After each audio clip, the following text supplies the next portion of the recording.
Hi, I'm Jessica Conrad, one of the specialists at the Patins Project. This is Access for All Young Learners Games at a Distance. I always start with an accessibility promise to you.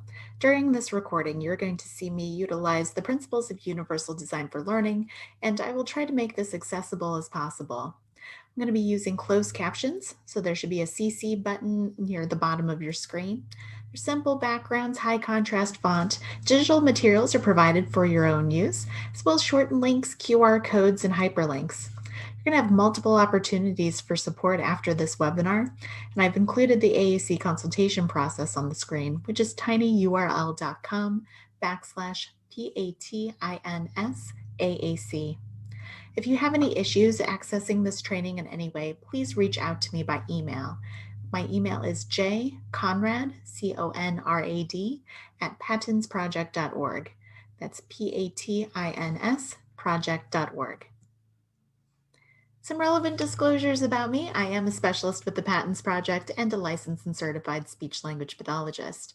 I'm also a member of the American Speech, Language, and Hearing Association's Special Interest Group 12 for AAC. I'm also the president for the Indiana Subdivision for the Division for Early Childhood of the Council for Exceptional Children.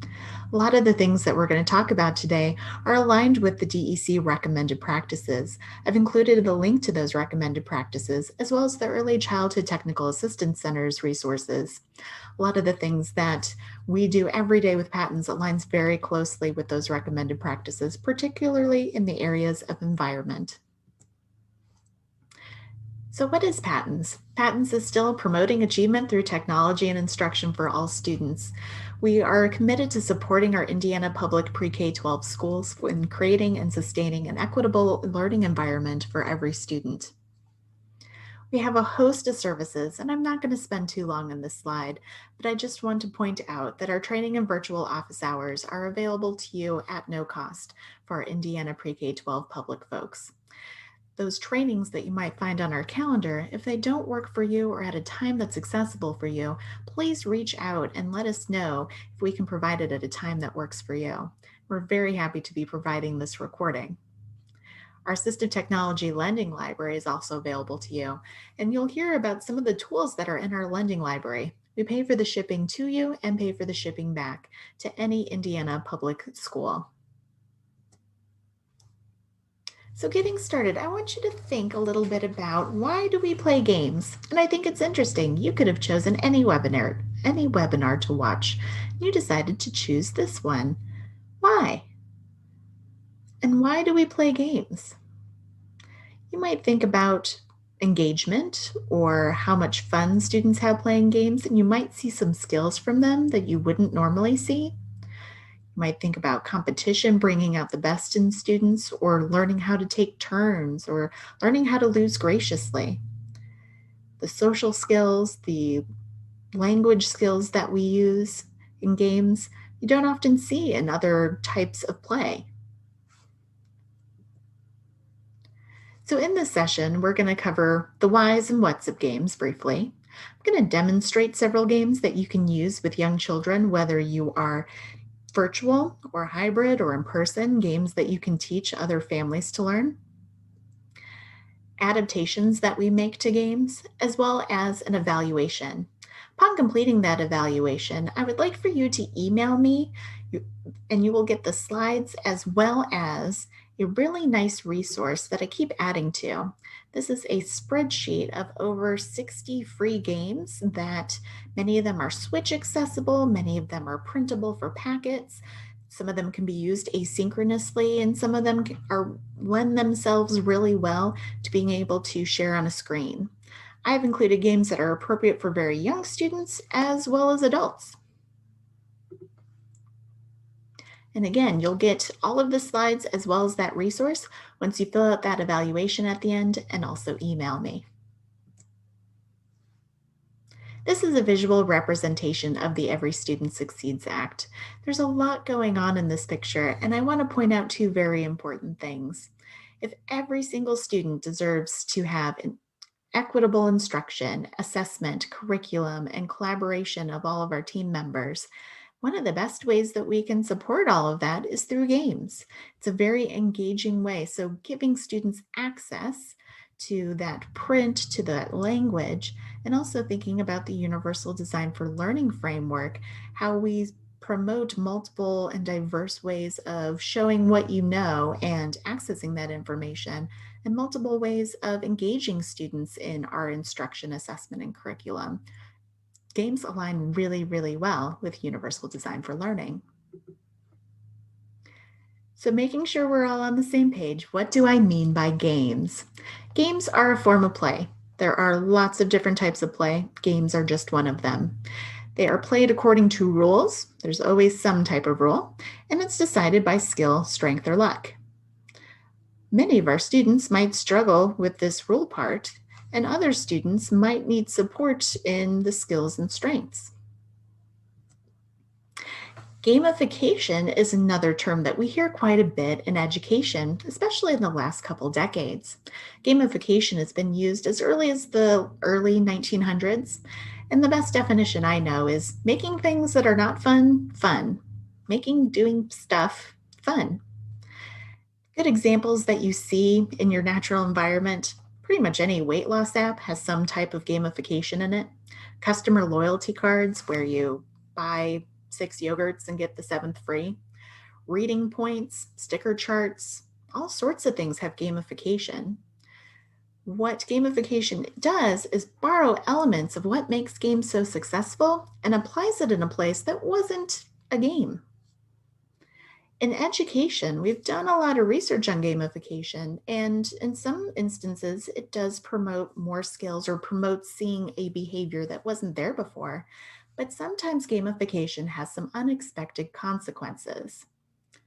Can you think in your own environment sometimes that you have seen some of these unexpected consequences rear its ugly head?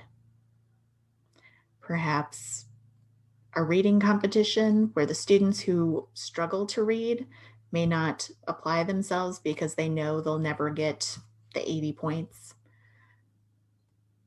A student who constantly sees themselves being clipped down on a behavior chart and never can see the possibility of being clipped up. There's lots of things that we use in gamification that are being used inappropriately. And so I'm not saying that gamification shouldn't be in your classroom, but be very thoughtful about it. The third term I wanted to make sure we covered is probably my favorite. I love this term. It's called chocolate covered broccoli. And this is the official professional term. It is that thin layer of fun we put over something unpalatable in education. And we've probably eaten and served a lot of chocolate covered broccoli. These are every Civil War Jeopardy, parts of speech bingo, a quiz, but now we've put it on an iPad and it makes noises when you make the right answer. A worksheet, but we chop it up and turn it into cards and we add dice to it.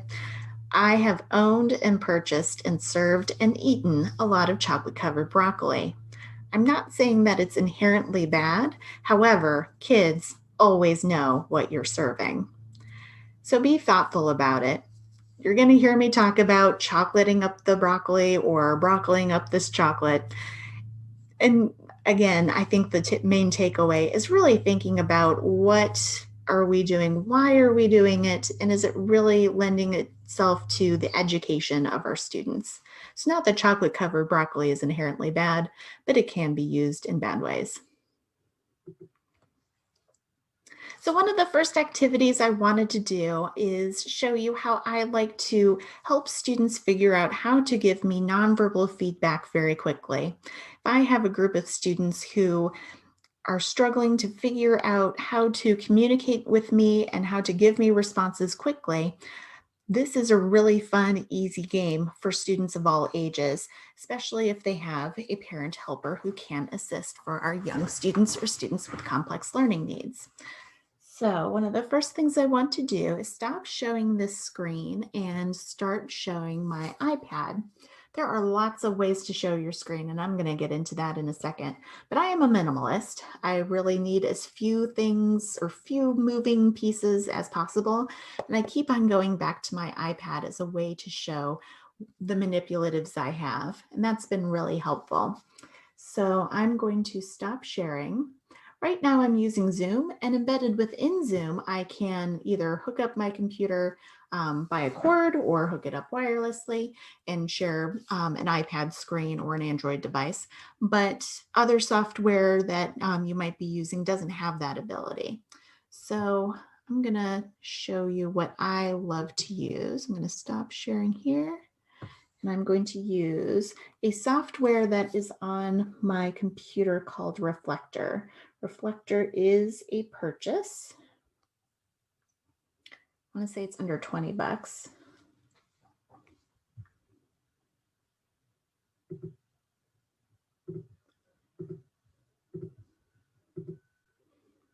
So I'm just sharing through my Wi-Fi.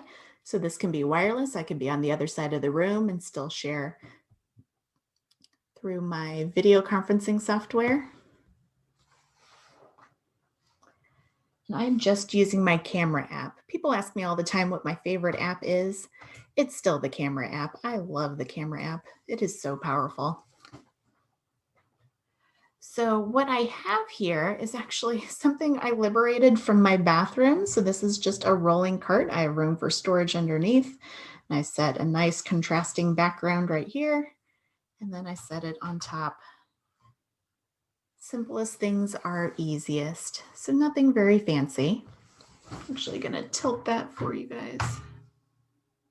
There we go.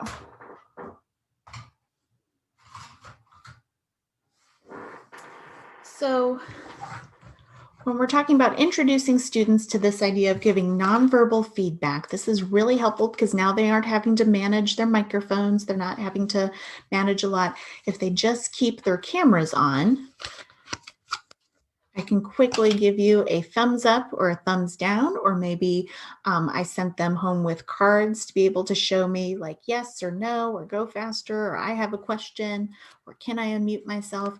Little visuals like that can be helpful. Or embedded within Zoom is a nonverbal participant feedback tool. So under participants, if I click on that list down at the bottom, there's a really nice setup where I can give little nonverbal feedback. And as the host of that group, it also tallies for me how many answers I have. So if I want to get a quick check of my classroom of did you understand it, do you not understand it, it's really easy to do. But for younger students, chances are we're going to have to do something that's on the body or using their AAC system or sign language or something like that. And using is something that they can do. So even if that's sticking out your tongue or wiggling your eyebrows or looking up, some type of yes or no response that I can see is going to be really helpful. So this is one of my favorite ones because we can do this really quickly. We can practice this a lot using a skill and tools that perhaps my student has at home. So we're going to do a quick numeracy activity. I have a deck of cards, and most families have a deck of cards. They're very cheap and easy to find. So I have a 7 here. Do you think the next card is going to be bigger or smaller? It is smaller.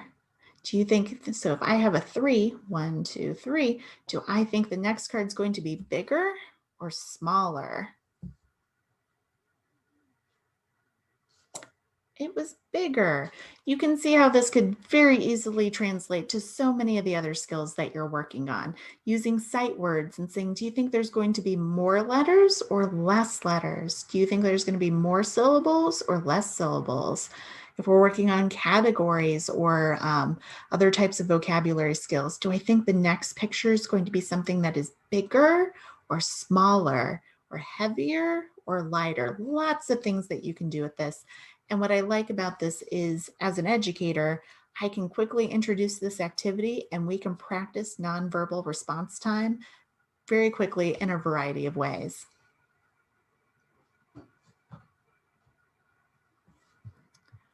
I'm going to stop sharing my iPad and share my slides again. So you saw my preferred way of showing off manipulatives and physical things. There are lots of different ways that teachers report back that they prefer to do it. Document cameras probably being the most popular. We have plenty of document cameras in our lending library that you can borrow for free, and we will ship it to you. You try it out for 6 weeks and we'll pay for the shipping back, and you determine if it works for you. Like I said before, I still prefer my iPad because it's one less thing on my desk. Within your software, using a tablet or phone, you can suspend this on, like a rack like I have. A cookie rack suspended between 2 cases of 12-pack soda works really well as well. Great for worksheets. It just seems to be the perfect height. 3 cans of soup, 2 for the bottom and 1 on the top is also a really great thing. And you have that phone wedged in between. I love this one for my coworker, Kelly Suiting. If you have a compact mirror and some Scotch tape, you can make a really easy document camera. So here is her document camera. That is her compact mirror on the side. And you can see down here on the bottom, she's using her whiteboard. So this is just a piece of white paper and a sheet protector. I think that's so clever. And again, if you have a compact mirror and some Scotch tape, you can probably make a really useful document camera. And when you're done using it, you just flip that up and now you see yourself. I've added some other distance learning hacks in there as well. And probably the other most common one that I see a lot of teachers using is signing into their room twice. One on the device that you are communicating on, that you have the sound turned up and the microphone on, and the other one with the sound off and the microphone off, so you don't get that really terrible feedback. That's another great way to trick yourself into having a document camera or some more flexibility within your software. In the Patins Lending Library, we have at least 4 different document cameras, these 4 probably being the most popular. All of them are available to borrow and try out in your classroom and figure out if it works for you. As always, all the things in our lending library also come with support. So if you borrow one of these and want some help on how to set it up and how you might use it in your situation, you have all you care to request, actual human support to help you along with that.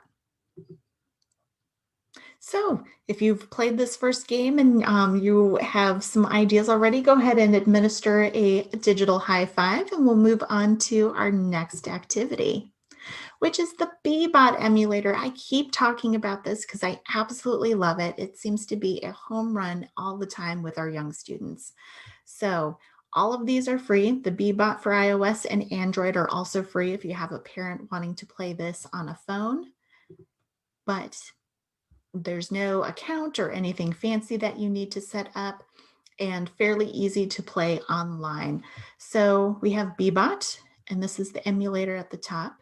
BeeBot is also available for purchase as an actual physical item. And we also have it in our lending library, and I'll share some fun activities that we do with him.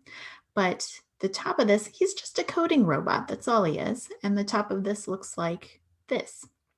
So I have a bunch of maps to choose from. I have an alphabet map, we have CVC words, a number line, coins, shapes and colors.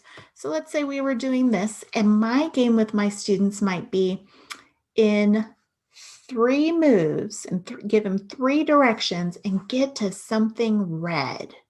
Can we do it in 3 moves? And so I might ask my first student, what's our first direction?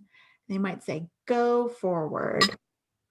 And then I might ask my next student, who maybe they're using eye gaze, and I say, do you want him to move right or do you want him to move left?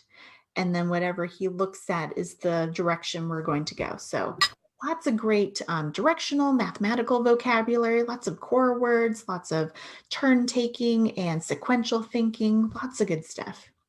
And then maybe my next student says, we're going to go forward again. All right, let's see if we get to something red.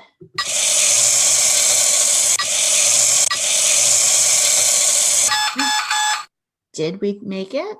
And then we give nonverbal feedback. Did we make it? Yes, we did. And we get a point or whatever it is that we're doing.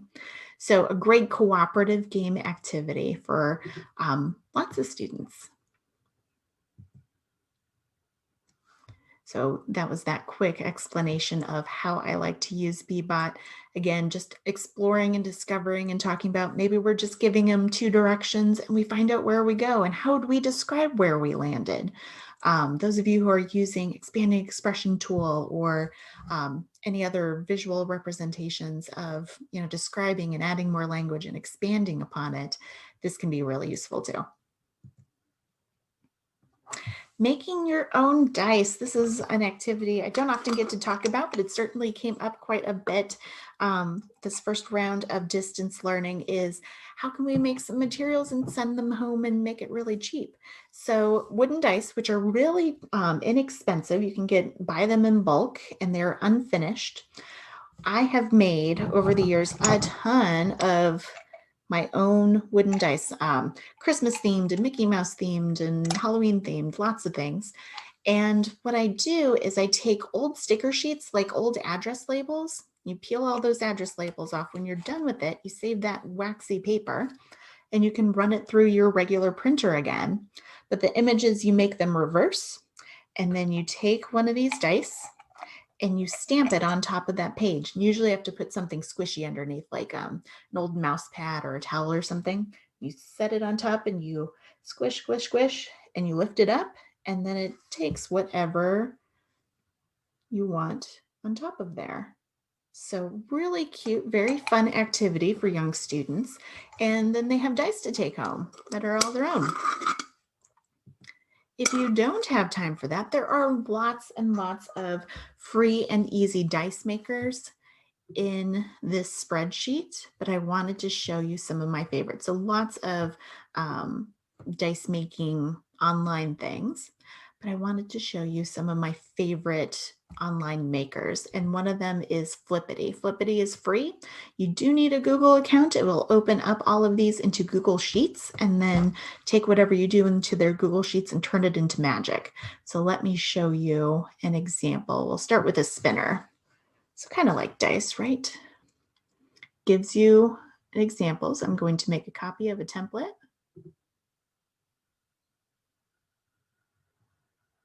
It's going to think.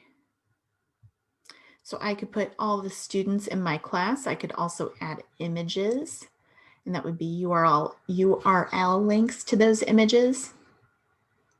I'm going to make a really simple dice that maybe it's blue, green, try again, orange.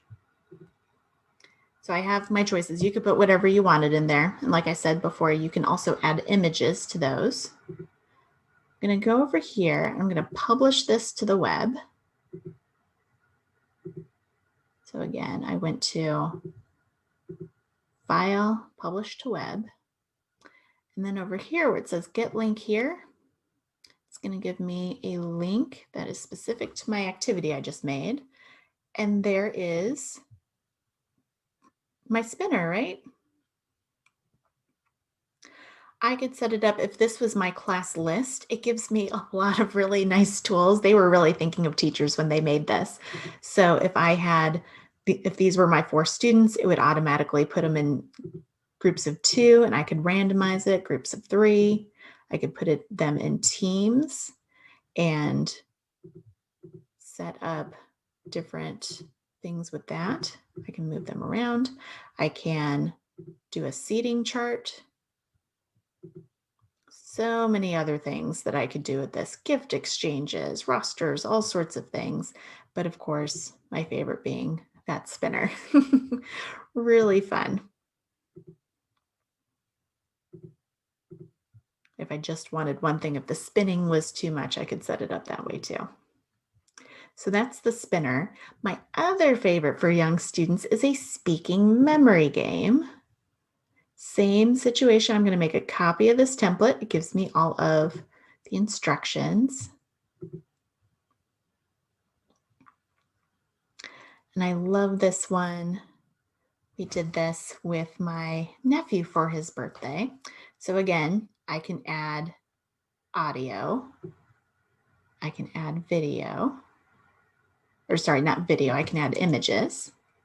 I'm going to delete all those images and I'm going to make one of sight words. Maybe we're doing at and on and go. And I'm just working on sight words, so we're just having the text and I want US English. I can also translate this into others. So maybe we're working on Spanish words. I can do that too. We're just going to make this US English. Again, I have to go to File, Publish to the Web. Just hit that green button.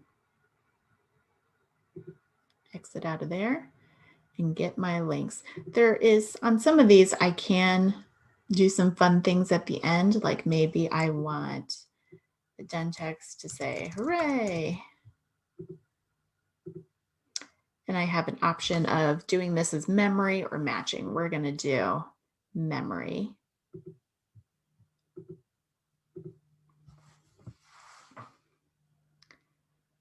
So now I have those 3 cards that I have. I'm also going to add numbers to them because now my student, if we're doing this virtually, I want them to tell me what number I'm going to turn over. Maybe that's something they're telling me with sign or with their number chart or with their AAC or their voice. Now you're going to tell me what number. Go. At. Those the same? Nope. On. Go. At. Go. At. Hooray, because that was the end that I had. And we can play this as many times as we want. And when I'm done with this, I can just share this link and share it with anybody I want to, and they can play this game. There are a ton of other resources on Flippity. I listed them in that spreadsheet. Really, really fun things, but those 2 are probably my favorite for young students. This one's another fun one. I think many of you are a fan of the game Postit. So this game commercially available at most big box stores and game stores. And what's interesting about Postit, there's a bunch of different ways to play it. But the way the math works, it's very interesting math, but if you have 2 cards, any 2 cards, there's always going to be one and only one image that shows up on both of these. My students of all ages love it, but for some of my students, it's a little too visually overwhelming. There's too many things. Even if we slow it down or make some adaptations, it can be just a little too visually overwhelming. And you don't get to pick what pictures you want to do. So this Postit clone is also free. And you can create a great number of your own Postit. So this can be text only if you want to work on sight words or something like that, or if you want to use images. So I already uploaded 3 images. Again, if I uploaded 7 images, then the cards would have more things in it, but I wanted something really simple. It's just every single card. Since there's only 2 images, there's going to be 3 cards. That's how the math works out. So every single card has one thing that's the same. I can change these up because I can print these or I can play them online. So I can make them look like this. I can also set it up so that if we're doing sight words, I can make the text really big and I can change the colors if that's something that's helpful. I'm going to go ahead and start the game so you can see what this looks like online. What one is the same? Oh, it's the pig that's the same. It's the pig again. Now it's the cow. So again, great activity, and you can choose what those pictures look like. You can pick pictures of your class and make your own Postit for your class of all the kids in your class. You can do all sorts of things with this. So that is the Postit Clone Maker. And again, you can play this online or you can print it out and send it home. Next thing I wanted to show you, I'm going to not go into the directions of this, but I wanted to make sure that the directions were on here because when you get the slides, you're going to get a bunch of templates as well. So one of the things that I love to do is this thing called Magic Post-it Note. If you've been in trainings with me before, you've heard me talk about it. It is something that if plan A and B don't work, this is plan W. It always seems to work, and doing it digitally has worked really well as well. So one of the ways I like to show it is through Google slides or PowerPoint, whatever your students are using. I like this way because I can share through Google this slide or just this slide or several slides, and my students can interact with this because they would be joining me live on that document. Or we can do it similar to partner assisted scanning, or just like that memory game that I showed you before, where students are telling me, oh, move 7, move 6, move 5. We can do that as well. I'm going to show you how I would do this with a student who only had a yes response. So very complex communication needs. And all they have right now that we're building upon is a consistent or semi-consistent yes response. So this is my student over here, my zebra. And yes, my student has a smooth talker. And when they hit the button, yes, it says yes. So I'm going to partner assisted scan through this magic Post-it note. So my student is doing step scanning. So I'm going to tell them about this first row, and they tell me if it's something in this first row. And if it's not, then we go on to the second row. So I will say 1, 2, 3, 4, 5, 6, 7, 8. Yes. 5, 6. Yes. Oh, you want to move 6. All right. Do you know what it is? Do you want to pick another one? Yes. 1, 2, 3, 4, 5, 7, 8. Yes. 5, 7. Yes. Do you want to move 7? Yes. Do you want to give a guess? Yes. Do you think it is Lion King? Do you think it is Tiger King? Yes. Yes. So this is my pulp culture ode to Tiger King. So that's how one student can interact with it. Obviously, that was very fast. But again, a really simple activity. If that student loves Mickey Mouse and they have Mickey Mouse books at home and some Post-it notes, stick some Post-it notes on top of that book and you start ripping off those Post-it notes. Really engaging for some reason.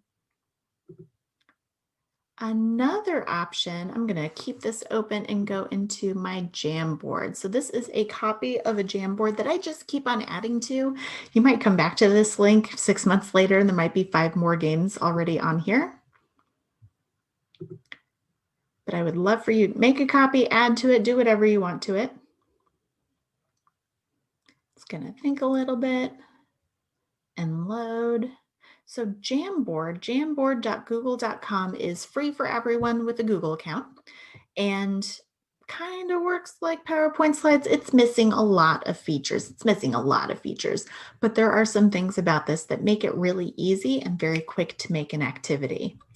So again, here's that magic Post-it note activity. Those of you who've done reading with significant disabilities, that webinar, which is also recorded, you can see me go through this again. I'm going to skip over these two and go into this one. So this is a fish activity. This is a cooperative game that all the students can play. There is a dice that you can bring up. So I'm going to open up the dice so you can see it, and it should look kind of familiar.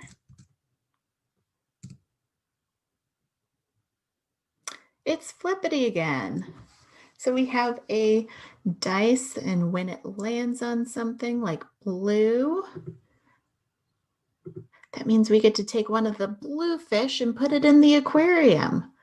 And because layering is very key here, whatever I put on first is going to be at the bottom, whatever I put on last is going to be on top.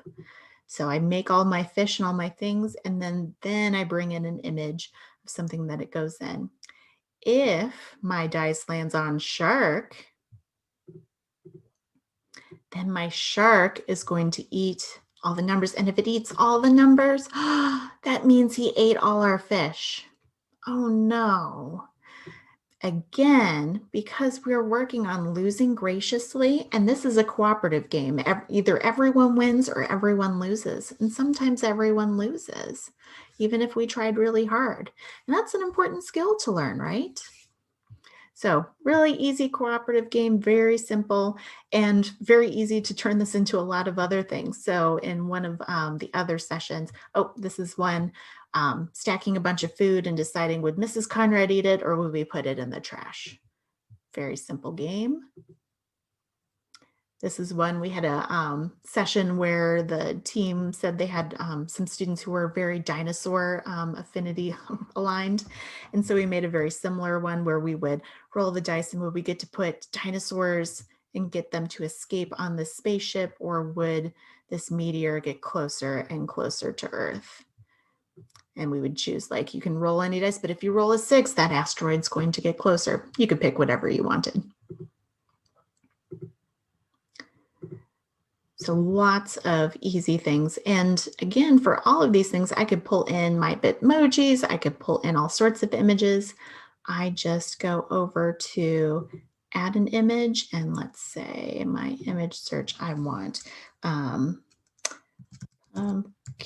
pie. Ooh, and I like that image.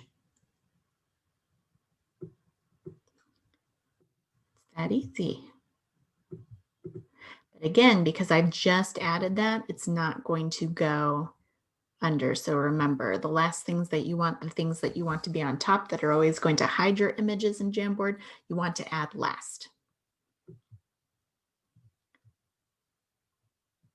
Someone had a question in the last session, can I add text to these images?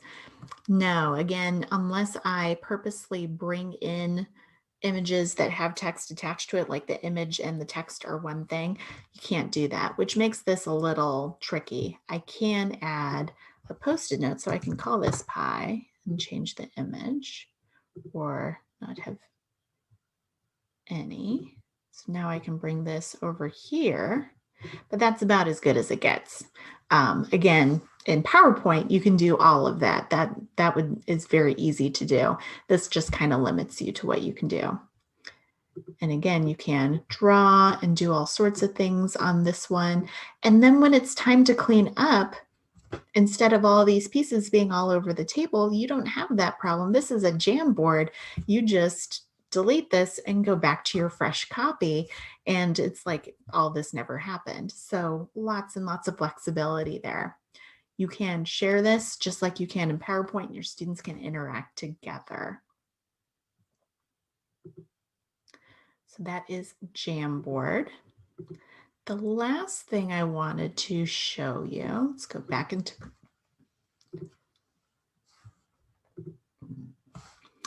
So in this activity, I would want you to pick a door, and perhaps behind one of these doors is an iPad.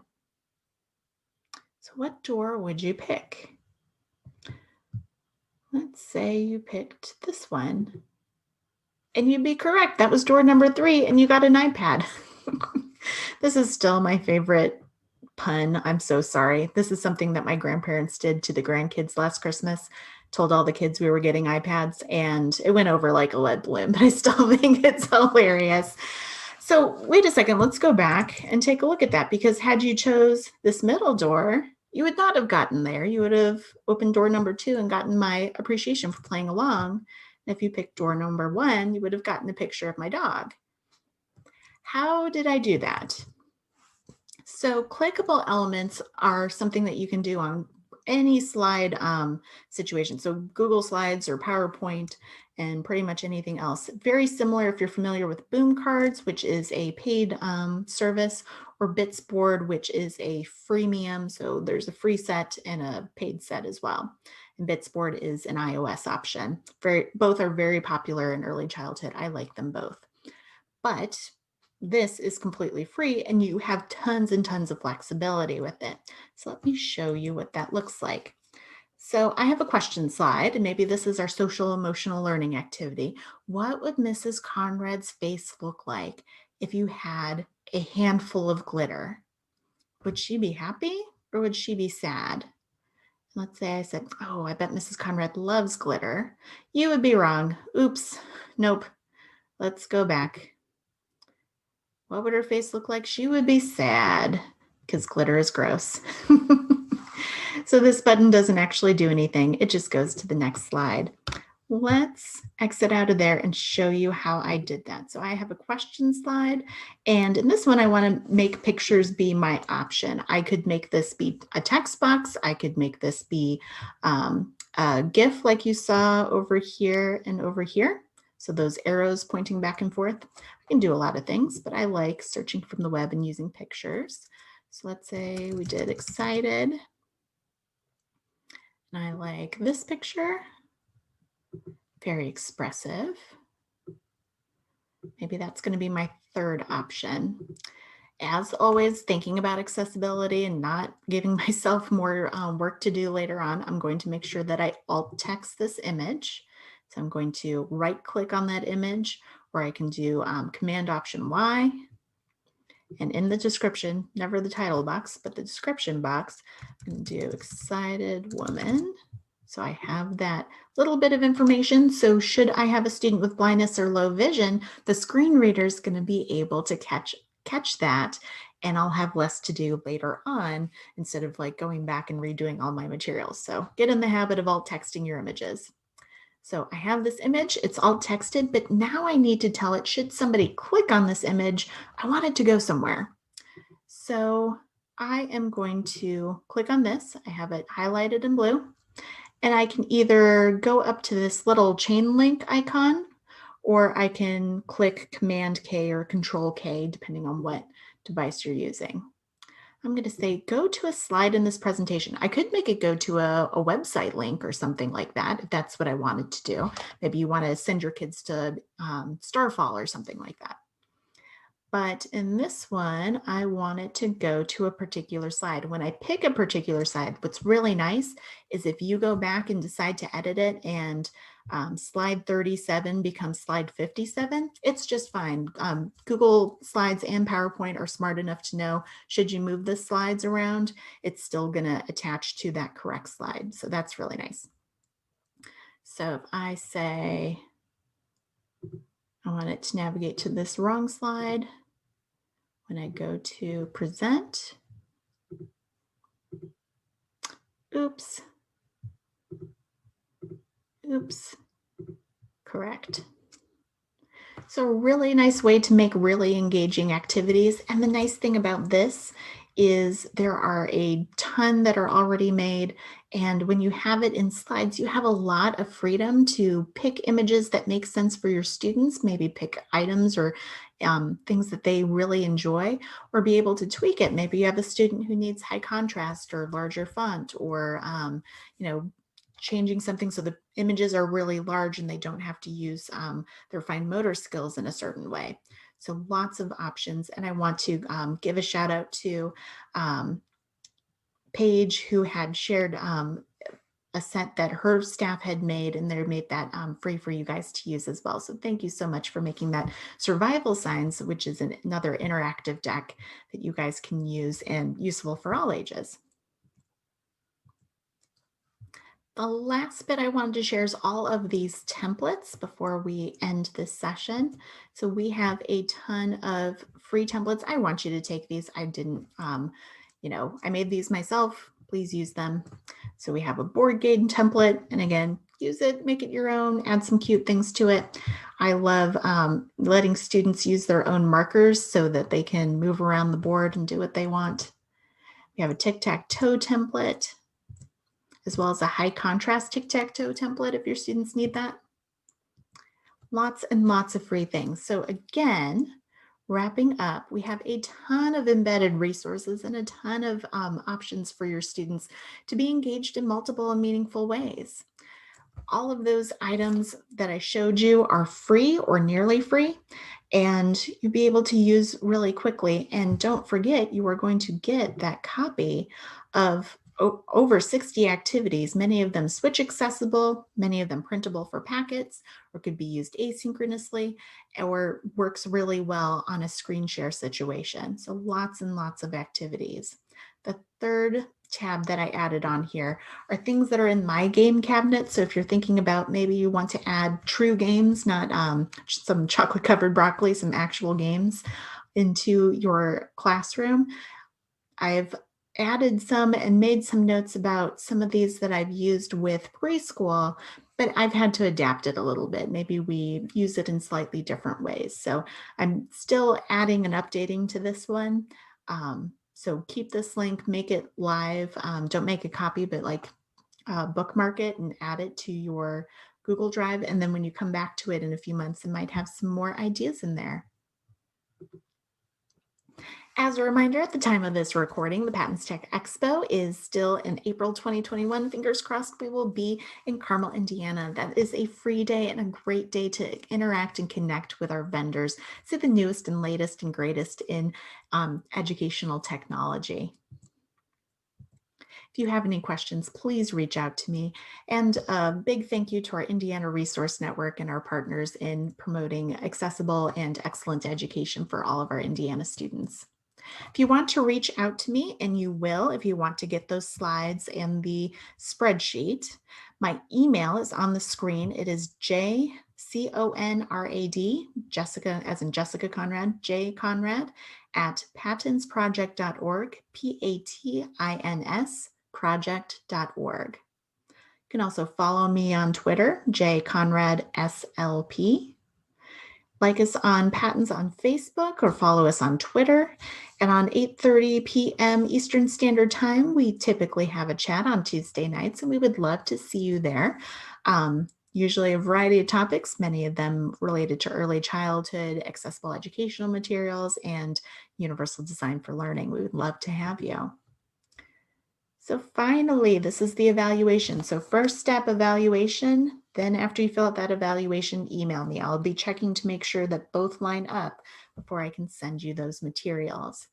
So that evaluation, if you're using, you can either get your phone out now and pause me here and scan that QR code, and it'll take you directly to the website, or you can click on or enter tinyurl.com/PATINS Patins PGP, like professional growth points. This has been Access for All Young Learners, Games at a Distance, and I'm Jessica Conrad, like Jessica Rabbit. And this webinar is credit for 1 hour. Again, if you have any questions or comments and you want those materials related to this webinar, please remember to email me after providing your evaluation. You will get an evaluation certificate directly after submitting this, usually within 30 minutes. And that certificate is good for renewing your teacher's license. And then for speech language pathologists, also counts for renewing your IPLA as well as your Cs.